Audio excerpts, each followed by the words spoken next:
సోమశ్రీ గారి దివ్యనామంలో మీ అందరికీ నా ప్రేమపూర్వకమైన శుభాకాంక్షలు తెలియపరుస్తూ ఈ దినమంతా మనందరినీ కూడా పరమ తండ్రి ఆశీర్వదించి దీవించుతాం. షలోమ్ అండి, మంచి పాట విందాం. పరమ తండ్రికి మహిమ.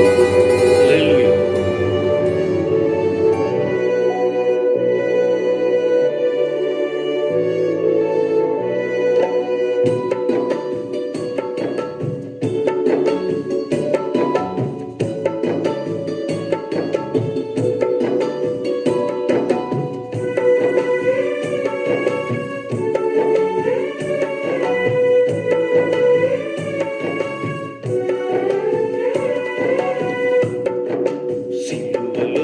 సాగింది యాత్ర, కరుణామయుని దయగల పాత్ర.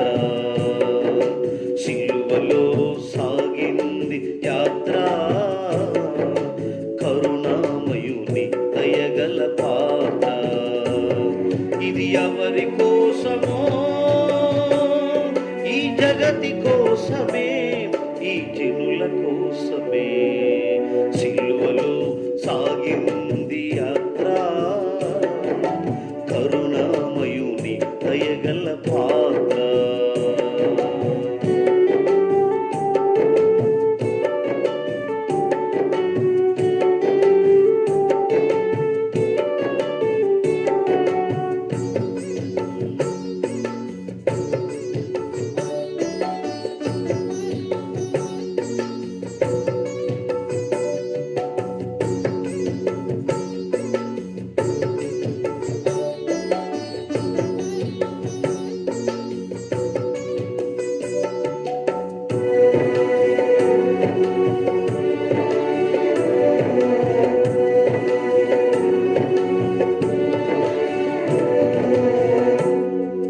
పాలుగారు దేహం పైన పాపాత్ములు కొరడాలెన్నో. పాలుగారు దేహం పైన పాపాత్ములు కొరడాలెన్నో. నాట్యమాడినాయి, నడివీధులు నడిపాయి. నాట్యమాడినాయి, నడివీధులు నడిపాయి. నోరు తెరువలేదాయే ప్రేమ, బదులు పలకలేదాయే ప్రేమ. ఇది ఎవరి కోసమో? ఈ జగతి కోసమే, ఈ జనుల కోసమే. సిలువలో సాగింది యాత్ర, కరుణామయుని దయగల పాత్ర.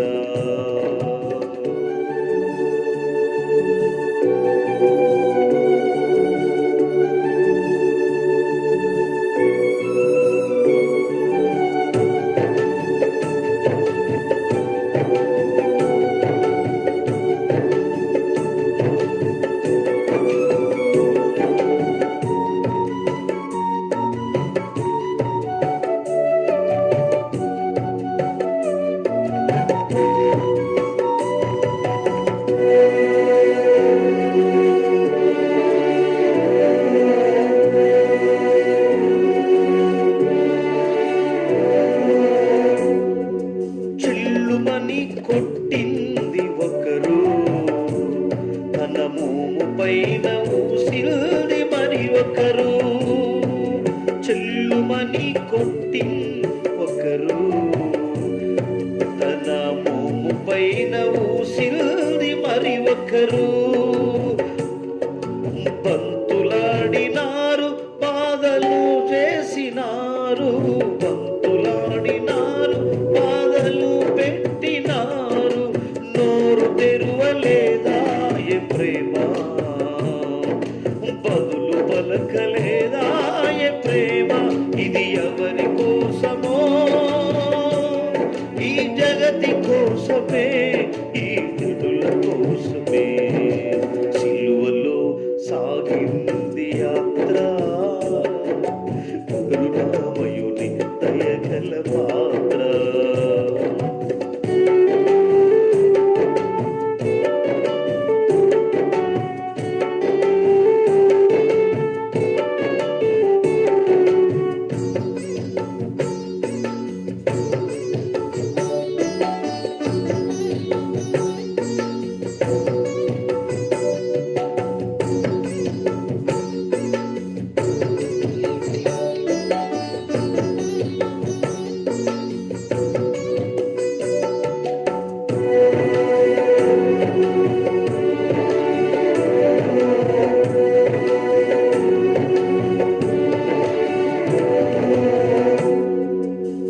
వెనక నుంచి తన్నింది ఒకరు, తన ముందు నిలిచి నవ్వింది మరి ఒకరు.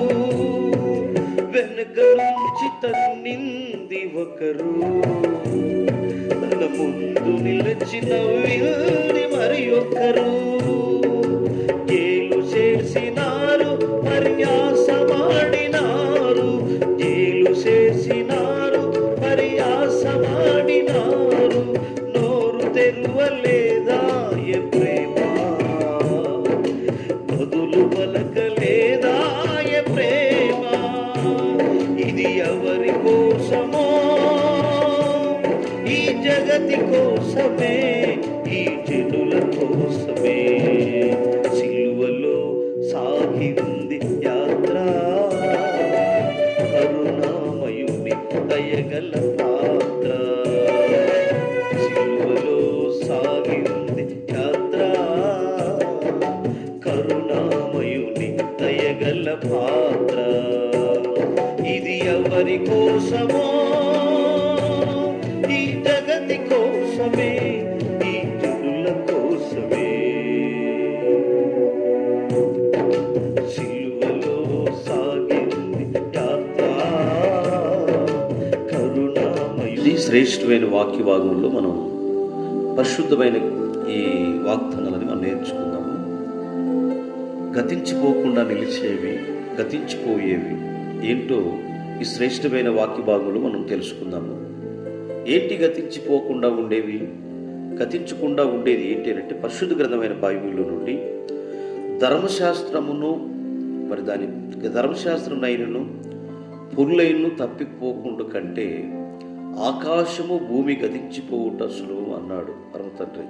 లోకాసువార్త 16వ అధ్యాయం 17వ వాక్యంలో భూమి ఆకాశములు గతించిన తండ్రి అయిన యావే ఒక్క ధర్మశాస్త్రముల నుండి ఒక పురులైన సున్నాయన పోదని మత్తయి సువార్త 5వ అధ్యాయం 17వ వచనం నుండి 20వ వచనం వరకు చూసినట్లయితే భూమి ఆకాశములు గతించిపోతేవేమో కానీ సర్వోన్నతుని ధర్మశాస్త్రము సర్వశక్తిమంతుడైన యావే తండ్రి నియమించినట్టు ఆ ధర్మశాస్త్రంలో సున్నా గాని పొల్లు గాని తప్పిపోదు, వాటిని కొట్టివేయను అని యాశ్వమసి గారు స్వయంగా చెప్పాడు. కనుక ఒకవేళ ఆకాశం భూమి గతించిపోనే గాని తండ్రి యొక్క చిత్తమును జరిగించువాడు నిరంతరము నిలుచును అని తండ్రి యొక్క వాక్యం ఈరోజు తెలియపరుస్తుంది. సర్వశక్తిమంతుడు సర్వోన్నతుడు భూమి ఆకాశములు గతించిపోతాయేమో కానీ తండ్రి చిత్తమును జరిపించేవాడు, తండ్రి చిత్తంలో జీవించేవారు ఎన్నటికీ గతించిపోదని సర్వోన్నతుని యొక్క వాక్యం తెలియపరుస్తుంది. యోహాను మొదటి పత్రిక 2వ అధ్యాయం 17వ వచనంలో లోకము దాని ఆశ గతించును గాని తండ్రి చిత్తం జరిపించేవాడు నిజంగా వాడు గొప్పవాడు అని ఉంటాడు. కాబట్టి లోకంలో ఉన్నవాడి కంటే మన లోనున్నట్టు వాడు చాలా గొప్పవాడని బైబిల్ గ్రంథం తెలియపరుస్తూ ఉంది. కనుక ప్రసంగి అంటాడు 11వ అధ్యాయం 10వ వచనంలో లేత వయస్సు నడిపాయం వయస్సు గతించిపోవునుగా నీ హృదయంలో నుండి యావే వాక్యం తొలగింపకుండా ఉంచుకున్నాము, నీ దేహంలో చిరపగోరు వాటిని తొలగించుకోమని ఈ శ్రేష్టమైన వాక్యం చదివిస్తూ ఉంది. జపన్య గ్రంథము 2వ అధ్యాయం 1వ వచనంలో సిగ్గుమాలిన జనులారా కుడి రండి, పొట్టు గాలికి ఎగురునట్లుగా సమయం గతించిపోతున్న తరుణం లేదు కాబట్టి రండి. సిగ్గుమాలిన జిల్లాలు మీతోనే మాట్లాడుతున్నాడు కనుక సమయం ఇక లేదు, సమయం అంతా తరిగిపోతూ ఉంది కనుక సమయం గతించిపోతుంది కాబట్టి రండి సిగ్గుమాలిన జిల్లాలు నా దగ్గర రండి. సమయం నిన్న పోయిన సమయం రాదు, రేపు సమయం రాదు, కానీ ఉన్న సమయాన్ని తండ్రిని చిత్తంలో మనం వాడుకోవాలని ఈ మాట చదివిస్తూ ఉంది.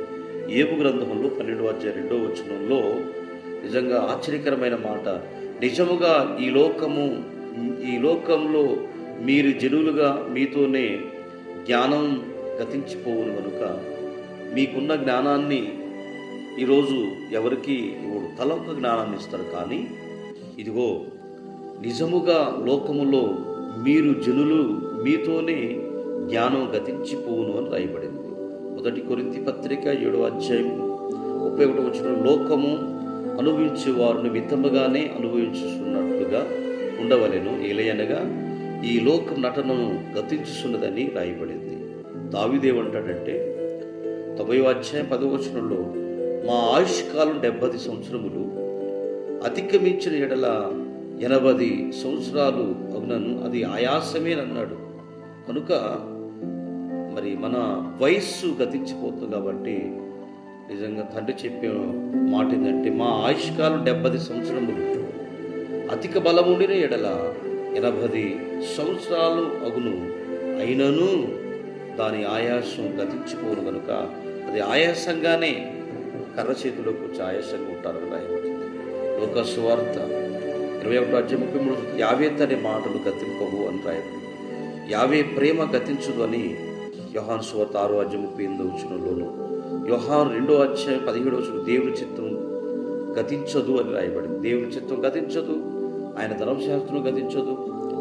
మనలో మరి నిజంగా సమయం గతించింది, లోకంలో ఉన్న జనులు గతిస్తారేమో కానీ చనిపోతారేమో కానీ తండ్రి చిత్తం జరిపించేవాడు ఈ లోకంలో పరలోకంలో ఉంటాడని వాగ్దానాలు మనం తెలుసుకున్నాం. కాబట్టి నిజంగా ధర్మశాస్త్రంలో పుల్లైనను చున్నైనను ఆకాశం భూమి గతించిపోవచ్చు కానీ యావే చెప్పిన మాటలు ఎప్పుడూ గతించవు. యావే నమ్ముకున్న ప్రజలను ఎప్పుడు పరలోకంలోను ఈ లోకంలో జీవిస్తారని ఈ వాగ్దానాలను చదువుకున్నాము.